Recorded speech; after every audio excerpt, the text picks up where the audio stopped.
The strategy I had was just get through 5 seasons. We started out really good, and then it starts snowballing, and you do scenes, and then they pull people apart. And that's when I realized, oh my God, these girls are taking this seriously. They think it's real. And it was so dangerous.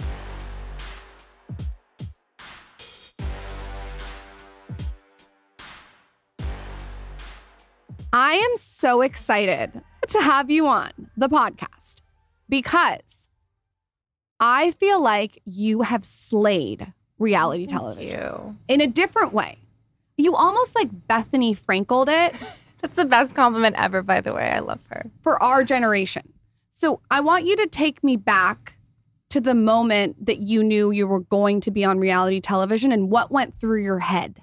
Yeah. Well, obviously, I started out in acting. That's always what I wanted to do. That was my number one passion and love. So I came from a background of acting. So I got to a point in my life where I was doing really, really well for a while. I moved out from Texas, I got a few really big movies and television shows. And then it just wasn't going like I thought it would go. I didn't have consistent income and it was really hard. I had to step up to the plate and say, you know what? I need a real job.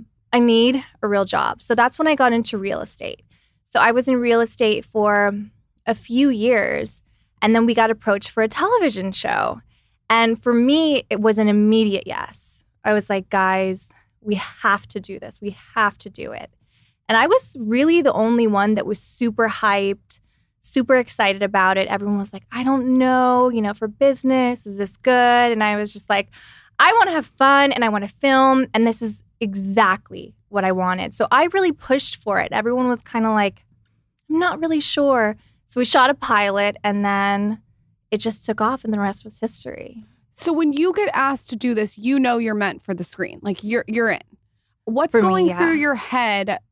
Like, are you laying bricks before you even get on the show? Like, are you planning what you're going to do when you're on the show, what you're going to do when you get off the show, what your exit's going to be like? Like, is there like a strategy that you had when you approached reality television? The strategy I had was just get through 5 seasons. And I look back at all the good shows and I'm like, they had a good, solid 5 seasons. So that's what I knew I wanted to do. I didn't know if we'd last for that long. I had no idea. But I just knew I had to stick it out for as long as I could. And that was kind of my plan because I never wanted to be a reality star selling real estate forever. That wasn't my main goal. My main goal was to, work on other business ventures and write a book and just be an entrepreneur. So I always knew I wanted to do other things. And this was the perfect platform for me to just have fun and be myself and just be a character. So that was really my goal. When you say character, to me, you sort of played like the villain. Yes. Did you go into it knowing you were going to play the villain? 100%. So you knew you're like, that's the character for me. Yes. And it wasn't just my perception of how I was going to play it. It was also, the producers. They had a certain storyline and they're like, okay, Christine's the crazy one. She's like wild. She says what she wants. And so, yeah, it was definitely predetermined. How much pressure is it? This would give me pressure to have cute outfits, have glam, have the hair. Like you want everything right. It's on television and you also can't control it like your own social media. Yeah. Is that stressful? It was very stressful. And I remember, but I enjoyed it because I love clothes. I love wardrobe. It's something that I just eat right up. So for me, every week I would do like a big haul and just buy tons of stuff from Revolve or Nordstrom or whatever it may be and just set it up in a rack in my room and put together outfits. And we obviously didn't always know exactly what scenes we were filming the next day, but I would say okay, if I'm doing an office scene, this is perfect. If I'm doing, a cocktail party, this is perfect. So I would kind of curate my outfits and then whatever mood I was in or, whatever we were filming that day, I would pick it up and then. What are you applying from real estate to the show? Because I feel like there is an element, a similarity with real estate and filming a reality television show. Yeah, I would say, it's definitely, you have to be good with people in real estate. And so it's kind of the same when you're filming a show. You have to be really good with people and be able to, maybe de-escalate situations or escalate situations. So I think that's kind of the similarities. How do you know how far to kind of push it? Like, do you have a conversation ahead of time with the other cast? Or you're just like, listen, I'm going all in and you guys better keep up. We were really good about that in season 1 and season 2, I would say. We knew exactly what we were shooting. We knew exactly what we were talking about. You know, everything was set up for us. And, you know, they would say this, push this. We want, you know, to talk about this one word. So we knew that, and we would have conversations and say, hey, like, I'm really going to go there. Just, you prepared? Yeah, totally cool. And then at the end of the scene, we'd be like, you good? You good? Okay. So it started off really good. Are they, I mean, here's my, I've never participated on these shows, but I feel like it starts off this way, but then the people start to, like, they get caught up in it. And then it becomes more and more real. And all of a sudden, they're like, hey, I'm not good with this anymore. But you're like, you're going full bore. Yeah, it's a snowball effect, because what happens is, we started out really good, and then it starts snowballing, and you do scenes, and then they pull people apart. And then the expectation is the people that you didn't film scenes with, you know, they would call you and say, and I would do this because I had respect for the girls. And I would say, hey, we did a scene about this. I just want you to know, because you're going to hear about it. And then, you know, that stopped happening, and the calls stopped happening, and the communication stopped happening. And that's when I realized, oh my God, these girls are taking this seriously. They think it's real. And it was so dangerous. Well, I imagine because also at the hands of someone who is manipulating behind the scenes as well. Totally. But I imagine in like season 1 and 2, before the thing really takes off, you don't have the audience feedback as quickly. And then once you are this character and the audience is chiming in and you're getting more attention, there's probably some rivalry that starts to actually happen because the audience is chiming in and saying like, oh, definitely. Right? Yeah, I would say the audience was a big part of it, because things that we didn't really see as issues, you know, on Twitter or in the news, we'd be like, oh, I didn't even think of that. Well, okay, yeah, now that does make me mad. So that was definitely a factor as well. And then they start chiming in and like maybe calling other people out and like, totally. Yeah, it's a whole thing. Yeah. And you and this show was so famous. I want to say it was like #1 on Netflix in like all these different countries. Yeah. I mean, this show is like, it was Netflix's biggest show at one yes, point, right? Definitely. Yeah, it was. How much pressure is that with the audience chiming in after it's been up, or do you just shut it out? Originally, it was really hard. It was really difficult for me because when we started the show, I didn't have social media. I didn't have Facebook. I didn't have Instagram. I was 29 years old. I'd never had a Facebook or an Instagram. I read that. That's what you said. You never had. Kind of wild. No. And you grew your social aggressively. Yeah. Yeah. I mean, I started with 0. And I remember when the show came out, to my 9 followers, I was like, hey, go watch the show. You know, so it was a really interesting thing. And so because I didn't have a social media presence or a presence in general, unlike the other girls, you know, who were married to someone who was super rich and famous, or, you know, was with this person or a playmate or whatever it may be, I didn't have that. So it was really, really starting from scratch. And it was hard because fans would go to my page and they wouldn't know anything about me because I hadn't curated my personality yet. So then that's when it became really hateful and really hard. And I was just like, gosh, I can't believe people are actually taking this, you know.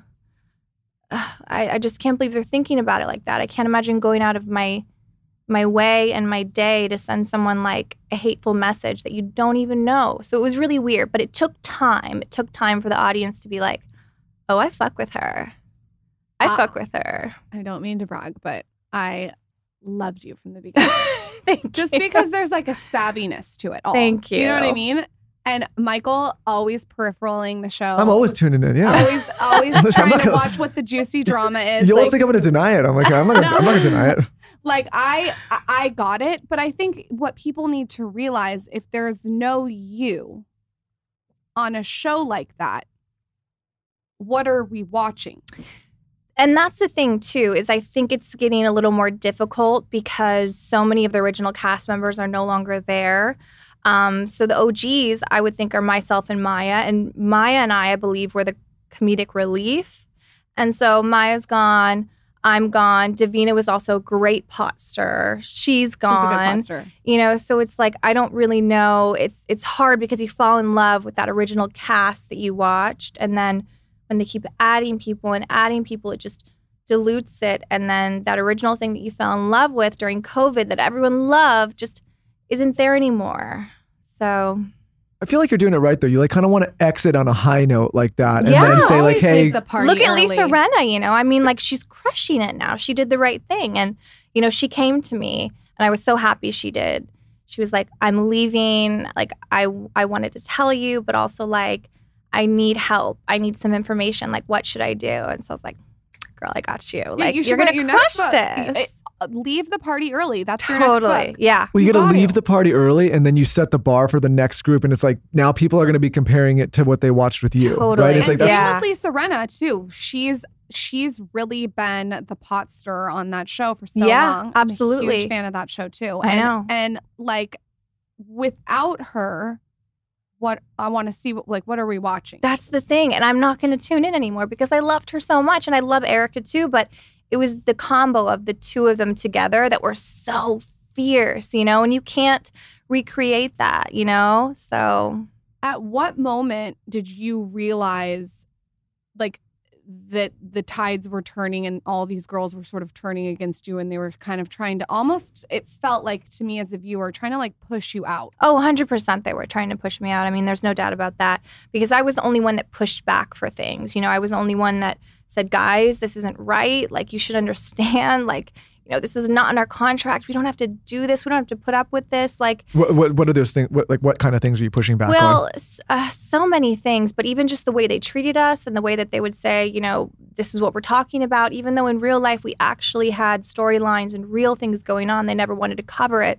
They only wanted to cover what they wanted to cover, which was those fake storylines. So it just became so hard. And there was a lot of pushback with the girls because I was like, guys, you deserve better. Like, you can stand up. You can say no. You don't have to go to a scene. You don't have to do anything you don't want to do. And that's what they didn't understand. And so I was constantly fighting with them about that. But at the end of the day, it just comes down to, you know, do you value yourself? How do you feel about yourself as an individual, as a whole? If you're not secure in setting boundaries, I can't do that for you. And I'm not going to fight with you anymore about that. So that was the tipping point. Was there were so many times where I would try to convince the girl, like try to convince them, like, you're so much better than this. You don't need to be treated this way. Like, you don't need to wear a bra and, you know, this and show your stomach and your boobs. You don't have to do that, you know? And that was a very, like, you know, conscious choice for me in the show is I never wore two-piece bikinis. And there were so many fights about that. So many fights from producers and production, constantly commenting on our bodies and telling us what to wear. And it was trying to get you to wear bikinis and revealing clothing. Absolutely. Oh. I remember there was one time that I came back from horseback riding because I go out and jump in Burbank, and I was wearing an equestrian outfit, and they asked me to come in for a scene last minute. So I was like, sure, I'll come, but I'm coming in my equestrian clothes, which is like tight pants, boots, and a polo or whatever. And I remember they got so mad. They threw a tantrum and a fit, and I was just like, girls, we don't have to put up with this. Like, they should be lucky to have us. There is an undertone of misogyny for sure. Like, what is that? Is it the creator? Is it the whole entire organization? Like, what it feels like it's a man or men telling a lot of women what to wear and do. Absolutely. I mean, it's the same person it's Adam DeVello who did The Hills or Laguna The Hills, I think it was. Don't quote me. I obviously didn't watch it, but with Lauren Conrad. So it was the same guy that did that show. So he's the creator of, you know, all the Selling Sunsets, Selling OCs, Selling Tampa, all the same franchises. So he was the one who was there on set all the time, and he was the one who was, you know, basically making it hell for everyone. Is it him or the culture he's created with everyone? I think what happens is I think people just realize, oh, like, that's what we have to put up with to get a great show done. And so everyone kind of just put up with it, you know? It's so funny because, like, everyone's like, we've evolved but there's still undertones. Yeah. And you're not the only person that says this, yeah. too, about all different kinds of you know, these Hollywood moguls, there's this undertone like the man is still puppeteering the women. Absolutely. Well, I mean, this with respect to, it's even the two brothers, I don't know them, they're probably nice guys. Maybe they're not, maybe they're, I don't know. But even the way they set that office up, it's like, here's the two brothers and they're in charge of all, like this stable of women. I say that respectfully, but that's how the show portrays it. Yeah, I mean, and I think that was a choice that they made from the get-go. And that's actually why we got a show, is because every year we used to do a lot of publicity when we were working at the Oppenheim group. And Jason loved that aspect. He loved being surrounded by women, but women only of a certain type, you know, and that was very intentional, women of a certain type. So we did a billboard one time, and, you know, it was the two of them and then all these, you know, tall, blonde girls. And the creator basically said, he's like, I didn't know what this company was. I thought it was an escort agency. Then I realized it was a real estate agency. And he's like, I'm in. And that just says everything about it, you know? When you were single before you met your husband and you're working there, are the brothers like actively hitting on you? On me, no, because I was really... You give off an energy. There's an energy. People don't hit on me. That's so funny that you said that, because I asked Michael the other day about something. This guy was cheating on this girl. And I said, like, where does he think he can get away with this? And Michael said, there's an energy that men put out too, where it's like... Well, be careful what you say here, because everyone's going to attack me. I said, I'll say men and women. There is an energy certain people put out where it's like, don't hit on me or do hit on me. You're absolutely right. And I don't read any more into that. Everyone knows what I'm talking about, where like there's certain people that, you know, it has nothing to do with the way they look. I'll bend over on the sink for you. Totally. No, but men too. There's like no, it's a vibe. Yeah. I think, it's a vibe that people put out. And we as humans can sense that vibe and can sense when someone's open to being hit on and when someone's like, don't even try. Yes. So you're don't even try. I'm don't even try. And which is also why I had a really hard time in that work environment, because I was the one who was always pushing back on things. And he intentionally only hired girls that were very submissive. And that was not on accident. That was very intentional. There's a reason that he's dated, I would say 90% of the girls that work there, maybe more. Maybe I don't know of them. But me, Maya, and Davina are the only ones that haven't dated him that I know of. Is it both guys dating? They're twins, right? Yeah. Okay. Is it both guys? Yeah. Okay. There's two of them. Okay. Yeah. No, but I mean, are they both dating? Is it just one that's dating? For sure, both of them. Okay. Very confusing. It's interesting. Double the trouble. I used to be a bartender like you did. I read about this in your book. And I think that even when you're a bartender, I remember you have a bunch of men in front of you, you're making drinks, and you can't fuck everyone. You have to put up that boundary. Do you think that boundary that you have comes from bartending? Quick break to talk about Athletic Greens. Regular listeners of this show must be living under a rock with their ears plugged if they haven't yet started taking Athletic Greens, also known as AG1. We have been talking about Athletic Greens for years now, and we aren't the only ones. For those that are still unfamiliar with Athletic Greens, let me break it all down for you right now. Athletic Greens is your one-stop shop for everything you need to start your day right. It's the green powder of green powders. Simply take a single scoop of Athletic Greens in the morning with a large glass of water to get your daily multivitamins, your prebiotics, your probiotics, your adaptogens, and your minerals. Again, all packed into a single scoop of delicious green powder. Lauren and I take Athletic Greens every day when we're at home, when we're on the go, when we're traveling. It's an absolute game changer for us. We have noticed more energy, more focus, better skin, no more dark under eye circles, and so much more. We just ultimately feel better. It's made with 75 super high quality vitamins, minerals, and whole food source ingredients that deliver benefits like mood, immune system, and sleep support, sustained energy, and so much more. So if you want to take ownership of your health, today is a good time to start. Athletic Greens is giving you a free 1-year supply of vitamin D and 5 free travel packs with your first purchase. Just go to athleticgreens.com/skinny. That's athleticgreens.com/skinny. So if you want to take ownership of your health, today is a good time to start. Athletic Greens is giving you a free 1-year supply of vitamin D and 5 free travel packs with your first purchase. Just go to athleticgreens.com/skinny. That's athleticgreens.com/skinny. Check it out. If you are regularly feeling like you have low energy, maybe a little slow, fatigued, and just not performing where you feel you could be, there's a great chance it's because you aren't hydrating properly. Enter Element. Proper hydration is a pinnacle of personal health, and so many of us just don't hydrate properly. We think having a glass of water is enough, but we don't realize we may not be getting our proper dose of electrolytes.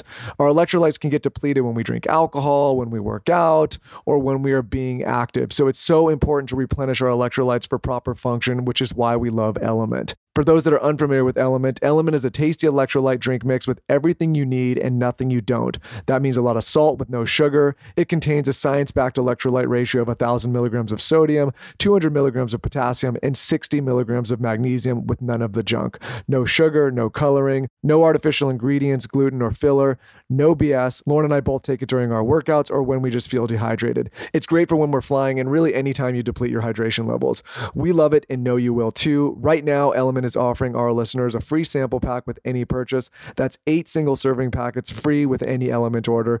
This is a great way to try all 8 flavors or share Element with a salty friend. Get yours at drinkelement.com/skinny. This deal is only available through our link. You must go to drinklmnt.com/skinny.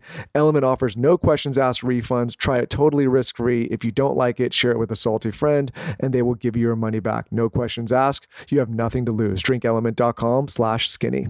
I absolutely think it's a huge part. And that's really funny that you said that because, yes, I feel the same way. And it was so many instances where, I was like, this is my safe place. This bar, like you cannot cross, you cannot come past it. And it's so great. But yeah, it's constant advances. And I became real sassy. Like I became real sassy and real quick because, I think I was thrown into an environment where men were just like assuming, oh, well, she's a bartender. She must be crazy. She must be wild. She must want me. So I totally think it's the environment. The bar between you and the men is so interesting. And then the restoration hardware table. If you watch the show, you know what I'm talking about. Yes, of course I know. Restoration hardware table. You're like, do not the airplane one. The aviation one. Yes. And my fucking restoration hardware table, bitch. Do not even touch it. I think it was Timothy Oliphant that did. Or was it the chairs? Those are the chairs. Timothy, what's the guy's name again? Tiffany Olives. Yeah. I think Timothy Oliphant, isn't that the guy that played in Justified? Anyway, keep going. In your book, you also write about how you were dating someone who essentially was like paying for everything, and you thought you would sort of like it at first, and then you were like, "This is not for me." Can you talk about that? Absolutely. And the funny thing is the thing that people don't know is I actually did meet him at that bar. That's the funny thing. And he was a guy that was actually different. He was really nice and really sweet and really kind. And he was complimenting my personality and not my looks. And that's something that was really refreshing and different. So that's actually where I met him. And it started out really good. And I always thought, gosh, it would just be so nice to be taken care of, yet still pursue my dream. And, it's what every girl wants, right? But then it started becoming this tool and this carrot that he would constantly dangle over me. And that's when I really realized that I value the most thing in this world that I value is freedom. And I realized that no amount of money in the world could ever make me, question that. You're so beautiful. I can imagine when you come to LA, you got a lot of guys throwing. You said guys don't hit on you, but I can imagine there's a lot of rich, wealthy men wanting to swoop you up and take care of you and make you sit at home. Yes, but when I was in LA, I really wasn't dating that much. That's when I kind of gave that up and I was just like, I don't ever want to feel that way again. So that's when I was like, I'm going to make my own money on my own. Like I didn't want anyone else. And if someone that I meet, has money and has their own job and they're independent, that's great, but they need to be okay with me doing my own thing as well. Have you read that book, 48 Laws of Power? Of course I have, Robert Greene. So he's been on the show a few times. I know. Hold on. But I want to. What did I say in the other room before she mentioned, came on? I guarantee you she's read Robert Greene. All of his books. He's brilliant, right? Yeah, of course. And one of my favorite chapters in that book is, and Lauren and I talk about it all the time, is despise the free lunch. And I think people don't realize like everything comes at a cost. Absolutely. And being taken care of sounds nice, but to your point, it comes with a cost. And I have younger sisters, so I was always like telling them like, hey, at the end of the day, if you end up with a guy like this and you start getting taken care of, like it's it's not free. He's not doing it just out of the kindness of his heart. Like, of course, maybe that is a motivator, but there's always something. There's always some expectation, whether it's, you know, your time, whatever it may be. It's always something, you know? So you're absolutely right. Yeah, I mean, it's everything. It's like, you know, even with what you guys do in the influence, like, I always just say, like, don't do things where someone's giving you something for free, because it sounds like you're getting a bargain, but it's going to cost you something. You're so right. I want to pay full price for everything. Like, charge me out the ass, because Michael, I know. Because listen, I either can't afford it, or if I can, like, I just want to pay for it and be like, that was the transaction. Exactly. I don't want to come back and be I don't want to pay a death tax on this later down the road. Okay. No. 100%. Despite the free lunch, we should make like cute pink T-shirts. No, I mean, I feel another line coming on. I mean, it's a good one. There's no such thing as a free lunch. There's no such thing. So if someone's listening and they want to support themselves, you're obviously very entrepreneurial. What tactics and tips would you give them if they don't even know where to start?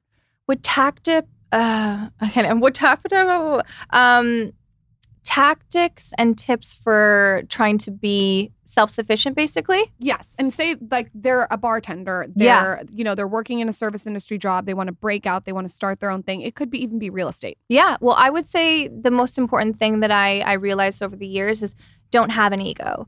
And that was something that I had later down the line, but that was a whole other thing. But when it comes to jobs, the most important thing is don't have an ego, because if you really want to be self-sufficient, I remember in the beginning, I took on so many jobs that weren't amazing and luxurious. And people would be like, oh my gosh, I can't believe you're doing that. Like, I worked at Walmart. I worked at Taco Bell. Like, I had the most embarrassing jobs, you know, like people in LA say, oh, I'm a cater waiter. I'm like, oh, that's so fancy compared to the stuff that I did. But, you know, it's just getting as much work as you can, doing as many odd jobs and things that you can. And then also I think savings is really important. And a lot of people don't budget properly. And I think that's the thing that we don't understand. And so I started, you know, writing a journal of all of my expenses, all of my income. And obviously that fluctuated. But then I kind of had to decide like later, okay, can I buy this? Can I not buy this? But also it's taking chances and, you know, starting a podcast, doing things like this that people don't necessarily think of. You might not make money right away, but as long as you keep doing it and have something that you really love, I think that's how you get independence. Yeah, I think you're interesting because, well, for multiple reasons, but because you kind of came on the scene. No, I'm going to say because you kind of came out of nowhere without a social presence and people didn't know, and all of a sudden you're on television, and I don't think they understand that you've worked my whole life. Yes. I was also going to say, I thought you were going to say that the way you look, you've used to your advantage because people are automatically going to stereotype you. Oh, absolutely. And so what you've done is not only, you look beautiful, but you're also very smart. Thank you. And you're not getting through Robert Greene books if you're some dodo bird. I don't want those books are thick, Christine, by the way, to leave without you guys talking finances, because she talks about this in the book, and you're very, very savvy with your finances. Yes. Can you talk about that more? It's one thing. I mean, everyone's different, but for me, I kind of had to figure out, okay, you know, what's important to me, and obviously you have your bottom line of how much money you have as a whole, and for me, I realized I was going to go all in on the stock market, like absolutely all in. So that's what I did. It's a horrifying thing to do, but I budgeted it that way. And then I kind of take every paycheck and, you know, whatever I get at the end, I'll keep 20% and the rest goes into savings. 30%, depending on the month and what my expenses are. You know, the rest will go into savings. 40%, whatever you can do. So you're saving first. 100%. And even if it's 10%, it just has to be consistent. It has to be something consistent. And I'm not saying everyone go to TD Ameritrade or whatever, or not everyone has access to a Goldman Sachs, whatever it can be. But, you know, I saw that Apple just came out the other day recently with something that they have a savings account with 4.1 for it's going to put banks out of business. interest. Yep. Absolutely. So, I mean, that grows, you know, and the stock market on average grows 9% annually, minimum. So, I mean, just think about the amount of savings that you can get, even if it's just, it doesn't have to be a huge amount. It just has to be consistent. You just have to make a habit of it. Well, I think too, okay, so what I do here now, I'm working with a lot of women like yourself or Lauren and, you know, talent that's making money, and maybe it's the first time they've made a lot of money, right? Or like, and they've, you know, changed their lives or whatever.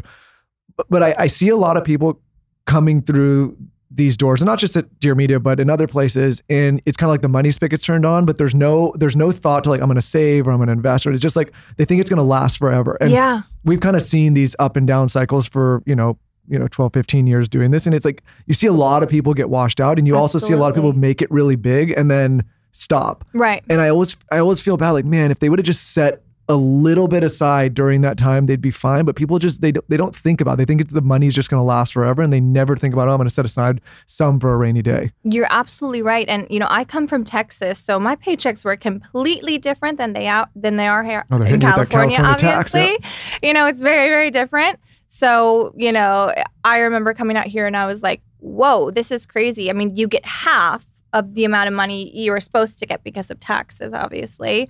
And I think a lot of people don't take that into account either. They don't realize they have to pay taxes. And so, they just spend a whole bunch of it. But also, I mean, our industry, I feel like we don't have consistent income. So we really, like, those are the people that really need to be careful and really, just good with savings, because you never know where your next paycheck's coming from. I think too, being on a reality show, a lot of reality stars, Michael just said it, the money funnel gets turned on. Yeah. They think it's going to come forever. It's like you said, you really have to be thoughtful and purposeful with your future of what you're doing. Absolutely.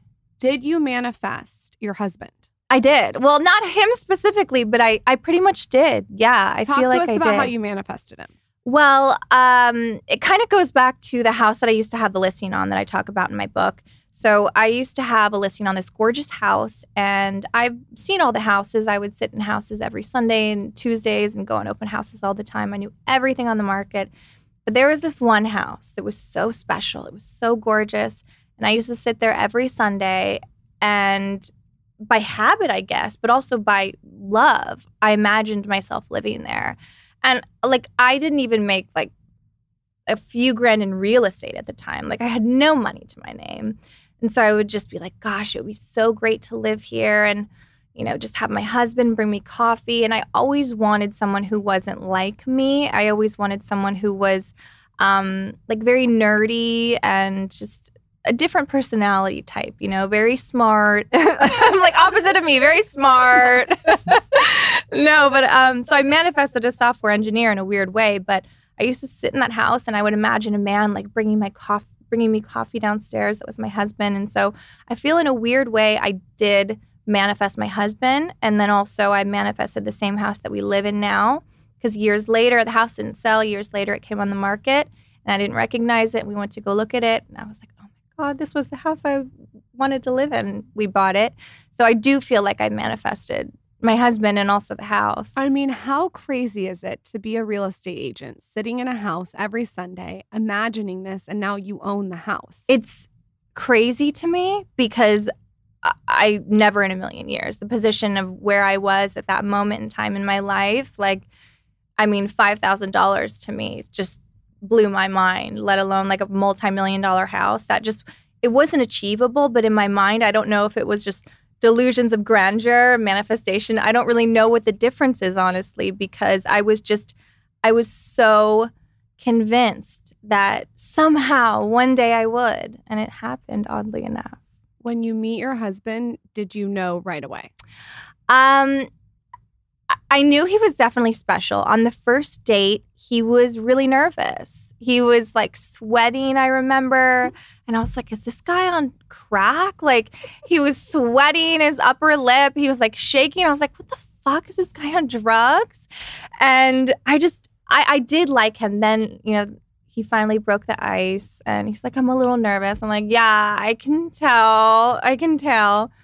But when we started having the banter, then it was so nice and we just got along so well. And it was just this like constant stream of conversation. And, I would finish his sentences and he would finish mine. And he'd be like, oh, did you hear about this? Do you know about this? And everything we were in alignment with. It was really nice. It sounds like he's very intellectually stimulating for you. Very. Yeah. That's the thing that I'm so grateful for every day is I learn so much from him that I didn't even know existed. So absolutely, it's a really great place to be in. I'm going to say it. Do you think that there was a little bit of a change from the girls on the show when you start to date and then get married to this man who checks, I mean, it seems like all the boxes? Yeah, definitely. I think it was really confusing to everyone because, we were early on. So we were all like, renting clothes from Revolve. Like we were not, even making money at this moment in time. So he pretty much came out of nowhere and we were engaged 3 months later. And then we had this whirlwind romance, which was obviously covered on the show as well in our wedding. And so a lot of the other girls were just like completely in shock. And, some would call it jealousy, but I don't know why, because I would be happy if they found someone as well. But I definitely felt a shift in things. Hold on.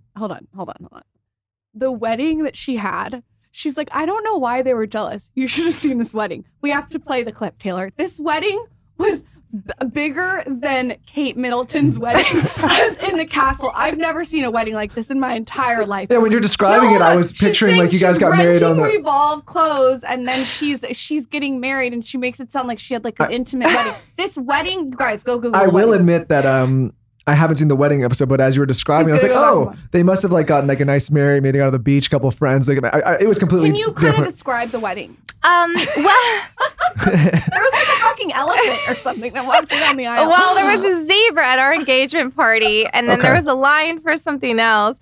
But no, so there was a lion at your wedding? No, lion was for something else. Oh, okay. And then there was a sloth, but that was for something else. No, but so our wedding was a till death do us part theme.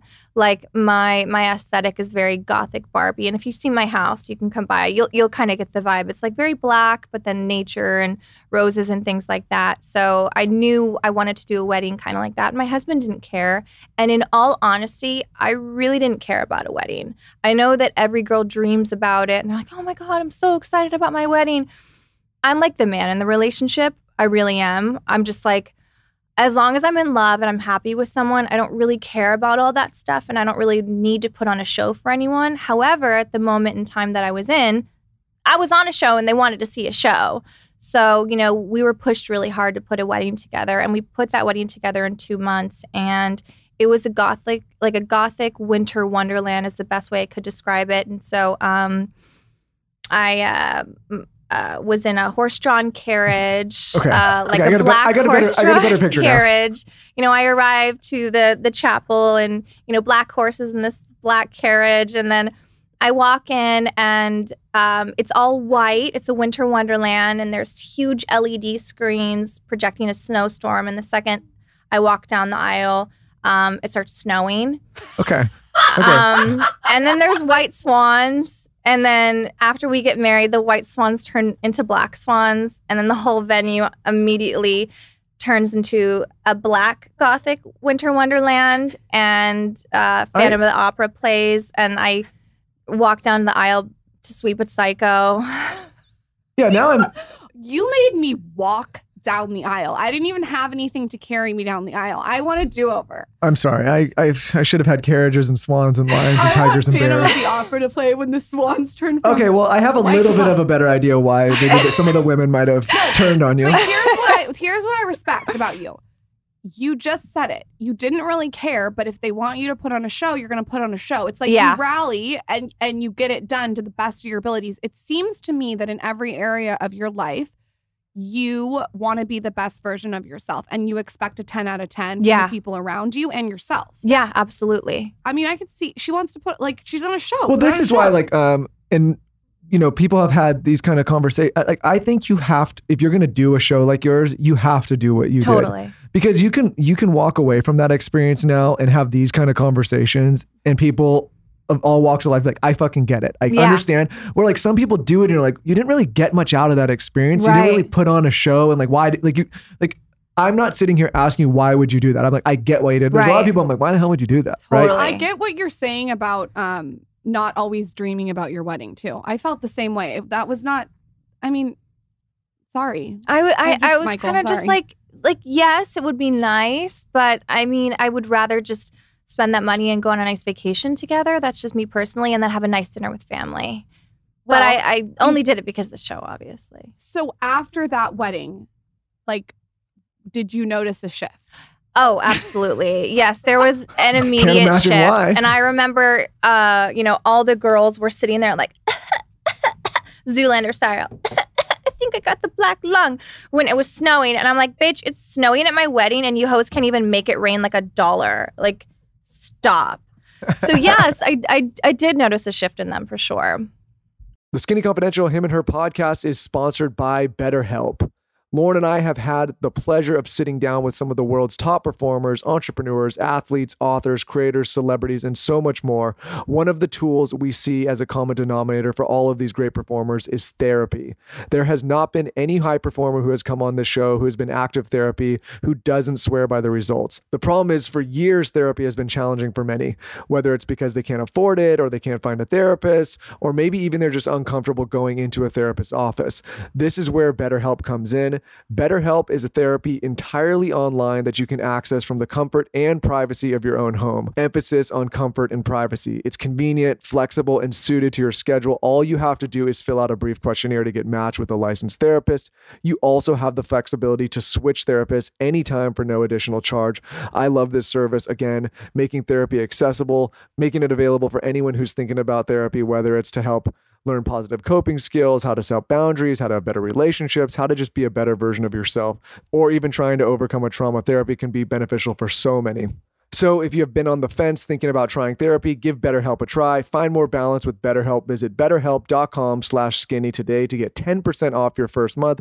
That's BetterHelp, HELP.com/skinny, betterhelp.com/skinny. That's BetterHelp, HELP.com/skinny, betterhelp.com/skinny. I recently went on a vacation and I was using this product in my bun. So I would do a slicked back bun after I got out of the shower, and I would put the specific product in my bun and then wrap it up and let it do its magic. Here's the deal. Wella Professionals just released its most luxurious hair care line, and it is called Ultimate Repair. The product that I like that I used on vacation is called Ultimate Repair Miracle Hair Rescue. It's this leave-in spray, and basically what it does is it repairs hair damage in 90 seconds. So what I notice is that if I use too many heat tools on my hair, that I have a little bit of breakage. And so I thought when I was on vacation, since I didn't have access to any of the things I normally have access to, that I would just heal my hair. So I sprayed this leave-in spray into my hair, and what I noticed is smoother hair with less breakage. And it makes sense because the entire line includes AHA and omega-9. So basically what I was doing is like passively multitasking. I had my hair in a slick bun. It looked cute. It was fun. It was chic, but I was also healing my hair. It is vegan, cruelty-free, dermatology tested. You should also know to use this product on wet hair. So I would get out of the shower and use it. You can purchase Ultimate Repair Miracle Hair Rescue at Ulta now. You can also go to Wella.com. That's Wella, WELLA.com to learn more. I am all about saving time and time management, and you can do that with Alo Moves. Alo Moves is a streaming on-demand wellness platform that features yoga practices, fitness routines, meditation sessions, and so much more from one of our favorite brands who we all know and love, Alo Yoga. They have something for everyone on this app. They have beginner to advanced. This is amazing to just seamlessly integrate into your day to step up your wellness. They have tons of fresh content, and they also have over 100 new classes added every month. So if you get bored like me and you want to save time, go check out their 3,000 classes for every level. Like I said, from beginner to advanced. They also have like fun wellnessy stuff on the app. So they have gua sha, dry brushing, face yoga, nutrition classes. They literally thought of everything. The best part with these things is that you need little to no equipment.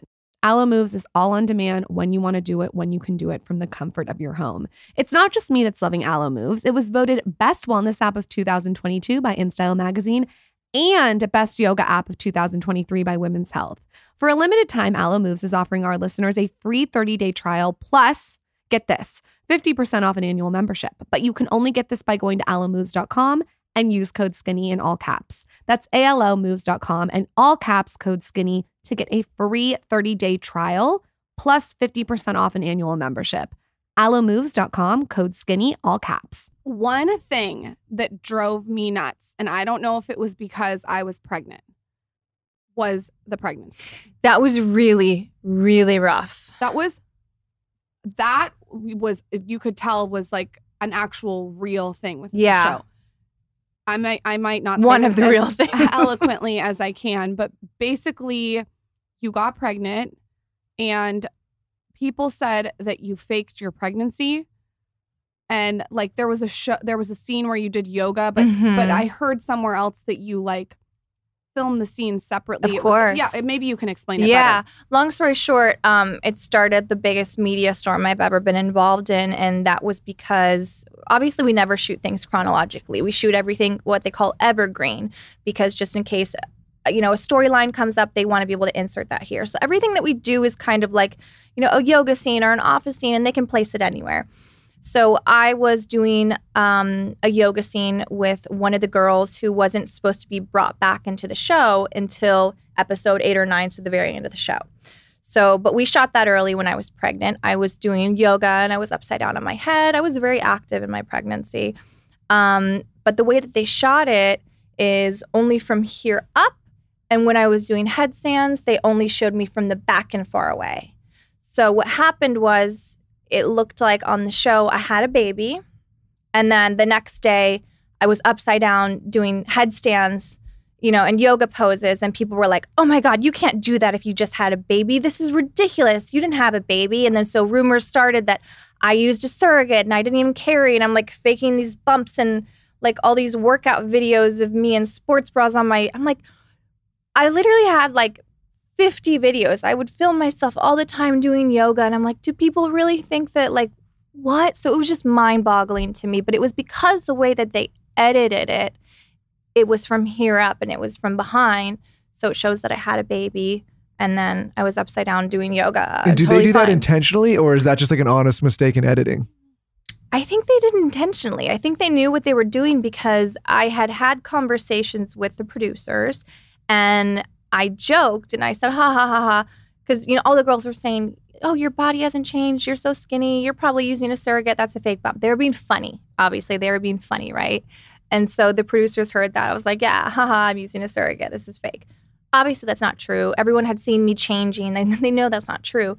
But the producers were like, ding, ding, ding, ding. This is interesting.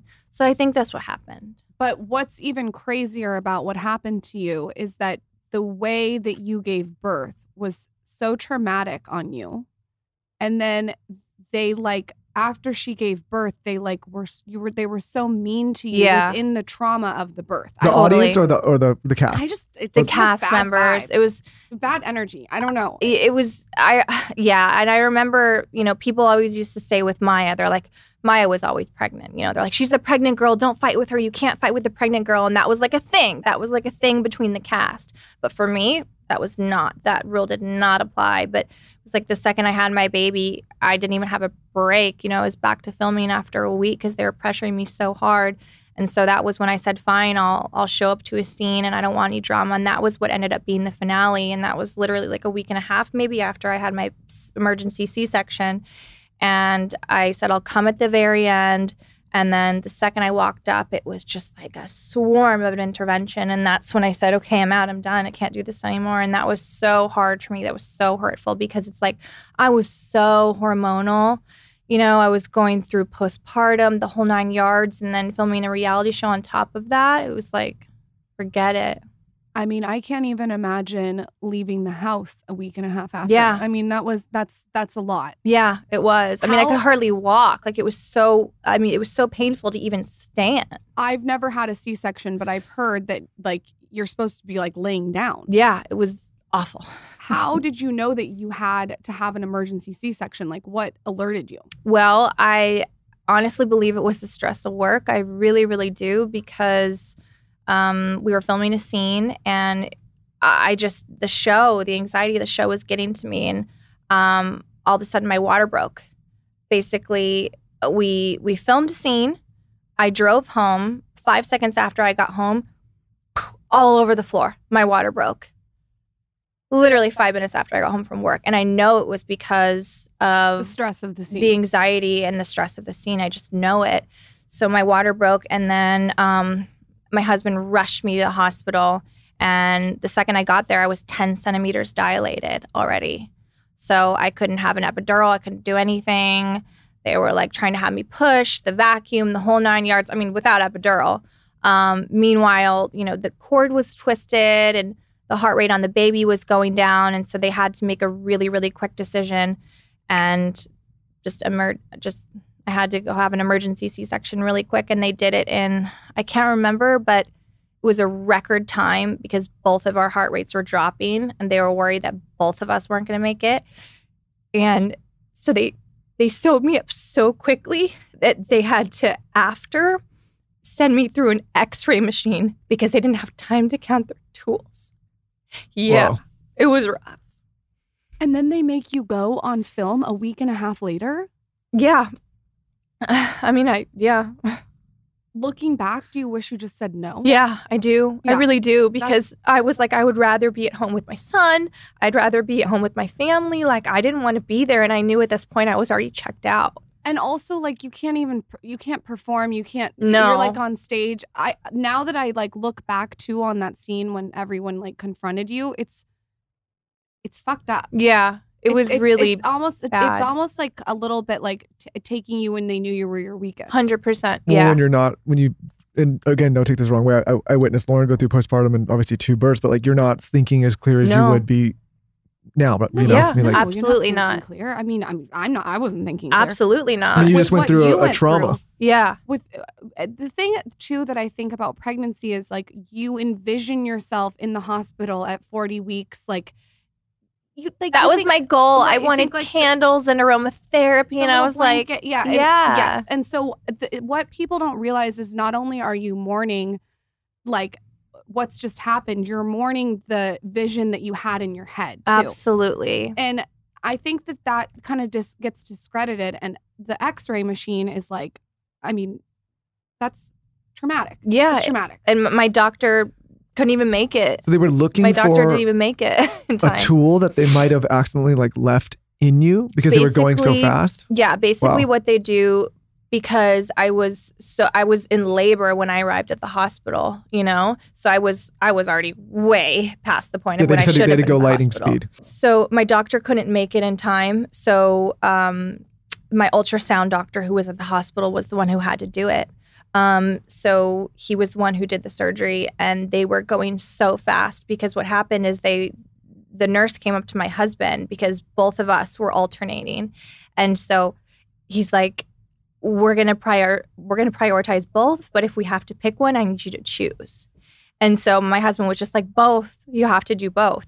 So they have a procedure, I guess, where whatever tools they use at the end, they count them to make sure that all the tools were taken out. But they didn't have that time to do that because my heart rate was dropping. So they had to just sew me up after they got the baby out. And they're like, "What? We're gonna have to X-ray her later." Well, we can move. I don't want to like make you relive the trauma over and over. No, just, like, no. But it happens. They leave tools in people all the time. You hear about it. Jesus Christ. Yeah. I just can't believe that after all of this, that the audience and people say about fake pregnancy. Can you imagine what she's been through for people to then say that? I just think people should not comment on people's pregnancy. I couldn't agree more. And bodies, it's getting so old. People have like a different stand. I always say, because we talk to people, a lot of people that come on these reality shows, and I always say like there's such a, like the audience and people online have such a different standard for the things they say to people that put themselves on television. Yeah. It's an entitlement. And those same You're people, absolutely right. It's the same people that says like laugh, pray, love in their bio, but then they're like totally that kind of person. But I feel like there's this weird place as a society where it's like, well, you put yourself out there, so now I'm allowed to say whatever I want because you signed up for this. And you're exactly right, because that's the comments that I see about it. They're like, well, then don't be on a reality show if you don't want your life talked about, you know? And I'm just like... But if you went onto their social platform and saw some picture or something Corinthians 9:4, you know what I mean? Like Matthew, or like it's always... your husband's ex-girlfriend from like... like a fake troll. Like, totally. So now that you're not on the show, people must be sad. You've got to get the comments. Yes, like I do. People begging you to come back. I do. They're like, please, when are you going to be on TV again? Yes, I do get comments like Are you that. done with TV forever? So for me right now, no, I'm not done with TV forever. I'm You can't be done with definitely, TV. You're made for TV. yeah, I'm definitely done with that show, but I absolutely love television. And I want to get back into scripted acting, which I love to do, and hosting I love to do, and things like that I would love to do, absolutely. I can see a show, I'm sure you've already been approached, on how to be a boss bitch. I would love to do that. And I've thought about it. I'm like, okay, I would love to do my own podcast, or I would love to do my own show. It's just trying to figure out what the format looks like. But, my whole entire, motto is kind of like the inspiration and confidence building of women. And, how can I empower people basically to be the best versions of themselves? Before you go, you have to give our audience some tips to being confident, because you are very, very confident in person and on the show. Well, I try. Thank you. I would say confidence is definitely not something that I was born with. It really wasn't. I mean, you can see now. I'm not who you'd think I would be on the TV show. Actually, I'm a little introverted. I am. But, I'm able to turn it on. And I think that's just the acting background and experience. But it's confidence I was not born with, but through years and years of being rejected and being told no, yet understanding my value and what I'm good at, that's what really made me step into my own and step into my power and kind of learn to set boundaries and say no to people. And kind of what you said earlier about how you must get stereotyped because of the way that you look or whatever it may be. And a lot of women and even men have that situation. And I definitely dealt with that. But I remember I wanted to get into commercial real estate, and there was this asshole guy that basically told me the way that I looked, like, absolutely no way. And that's kind of what fueled my fire. Then I got into residential, and then I killed it. And then I saw him at the gym, and he was trying to talk to me, and I was like, screw off, So I would just say confidence is one of those things that you really just have to go out there and keep trying to knock on every single door. And that's really what made me confident, is just not giving up. I loved your book. Where Thank can everyone you. find your book? What can they expect out of your book? So my book is on Amazon and obviously anywhere books are sold. Also, I did an audio version that I really, really love. That was really fun to do, to be able to like talk and connect with the audience. But basically, it's all about manifestation and kind of confidence and stepping into your own power. I have a lot on, savings, investments. I talk about sugar daddies, relationships. I mean, everything. It's juicy. I have a lot of stories, but also it's really, really inspiring and just inspires women to get up and just do what they love and might as well make money at it too. What do we call you? The bitch whisperer. The bitch whisperer. What's the advice on the sugar daddies?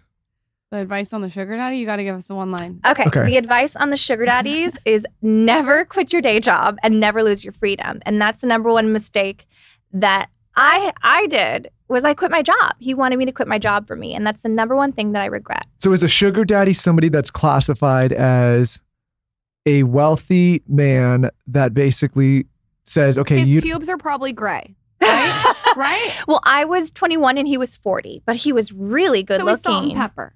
He was blonde. He had blonde hair, like full head of hair. I mean, my husband's 44.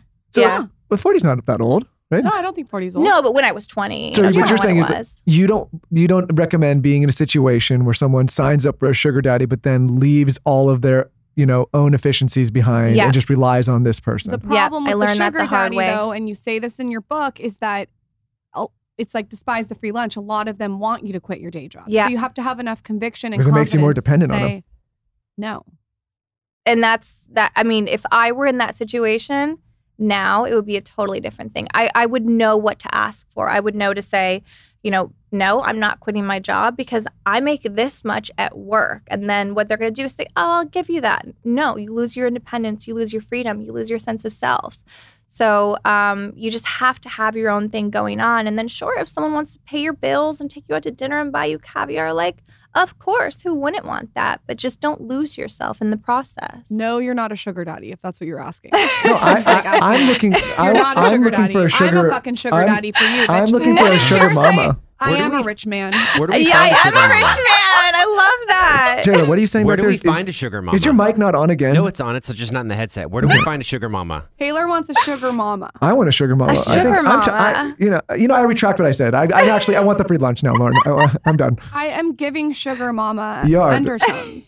But you're a sugar mama and you're a sugar daddy. So like it works out perfect. You guys are perfect for each other. But you said something earlier, and this is just like, I just think this is important for people when they think about a long-term relationship. At the end of the day, I think the most important thing is to feel intellectually stimulated by the person you're going to be with for a long time. Because all the other stuff is great, but if you don't, you don't want to feel like you're staring at a piece of drywall all day. Like there's got to be a little bit of ping pong going on. You know what I mean? You got to give it back. Yeah.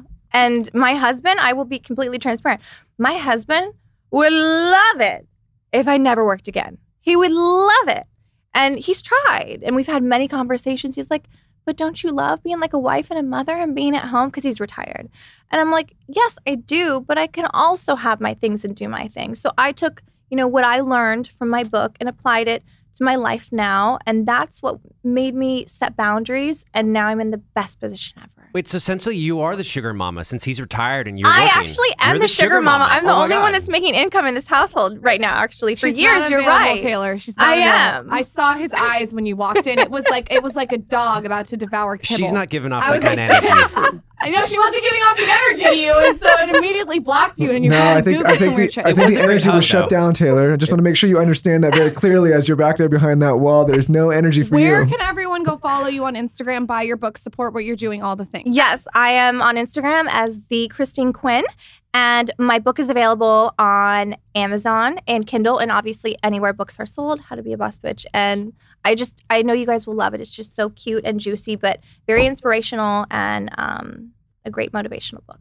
Can we give away a signed copy with an ice roller? Absolutely. Okay, you guys go follow at the Christine Quinn, and then tell us your favorite part of this episode on my latest post at Lauren Bostic. Christine, you can come back anytime. I feel like we could have talked to you about a ton of different things. I could talk to you guys all day long. Open invite. Very, very easy to talk to you. you. Come on back anytime. Well, I have to say, and like I said to you off camera, you guys are incredible.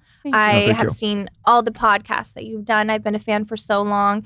And just the way that you're able to make people not only feel really comfortable, because I'm nervous. I'm so nervous. Really? You just killed it. I don't think Thank you. I don't feel like it, but I'm really nervous. But I love you guys. I love all the podcasts that you do. I love your banter. I think you guys are incredible, wonderful humans. Oh, thank you. That's keep sweet. it up, because people just love you guys. That's we got to keep you around even longer.